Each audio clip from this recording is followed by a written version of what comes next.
Chenbeau est collectionneur. C'est difficile d'aller trouver un collectionneur qui va avoir envie de partager un morceau de son intimité avec nous. Pour un VIP, une œuvre, Bernard Chenbeau a choisi une œuvre sur Show Off. Quelle est-elle ? Voici l'œuvre que j'ai choisie, d'un artiste que je ne connaissais pas avant d'arriver à Show Off et de découvrir cette pièce, qui me correspond finalement très intimement et qui est un peu le reflet de ce qu'il y a dans ma collection chez moi. Qu'est-ce qui vous touche dans... Alors elle est très difficile à filmer en plus, celle que vous avez choisie. Elle est très difficile à filmer parce qu'elle a des reflets. Alors ce qui me touche, c'est que j'aime l'art que je qualifierais de silencieux.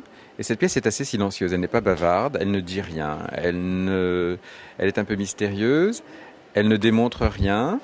Elle est à la fois compacte et un peu dure et en même temps très douce parce qu'elle flotte dans l'air. Il s'agit de la mise en volume d'un ray de lumière.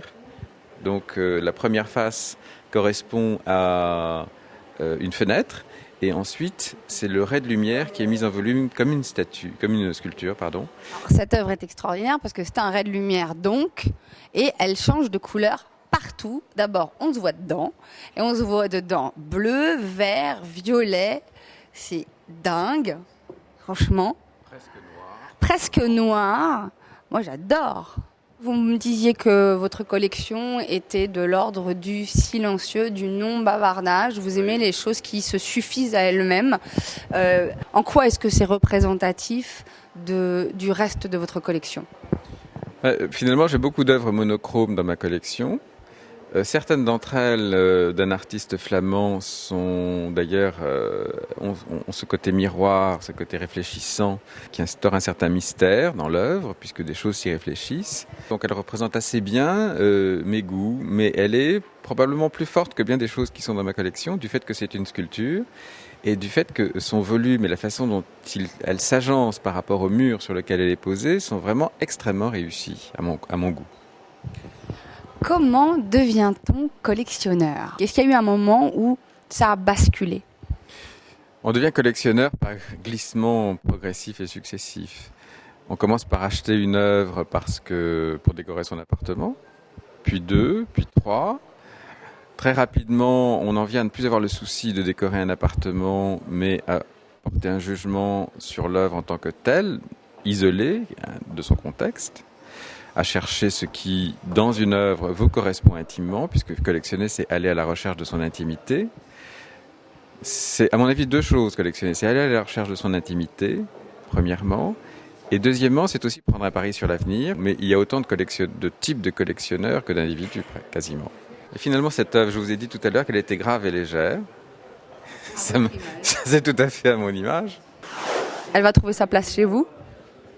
Je ne sais pas, parce qu'il y a des considérations financières. J'aimerais bien qu'elle puisse trouver sa place chez moi. Elle est très belle et elle irait très bien chez moi. Quoique un peu encombrante, vous savez, pour un appartement parisien, c'est pas évident à placer.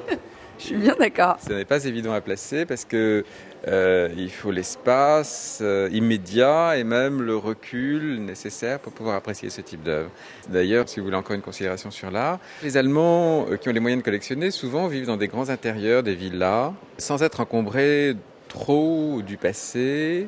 Alors que la bourgeoisie française vit souvent dans des appartements parisiens avec des moulures, ont hérité de commodes Louis XV et de tapis de la Savonnerie. Et donc ils sont, à mon avis, je pense que le bourgeois français est beaucoup moins enclin à collectionner de l'art contemporain et en particulier de l'art assez encombrant et très moderne dans sa forme. Que le collectionneur allemand ou américain. Parce qu'avec votre commode Louis XV, non ? Ça irait très bien, ça marcherait remarquablement bien. Mais vous voyez déjà qu'on ne peut rien mettre en dessous, on ne peut même pas mettre une commode Louis XV en dessous, parce qu'il lui faut de l'espace en dessous aussi. Merci beaucoup Bernard Chenbeau d'avoir partagé. Ça fait un plaisir pour moi, merci.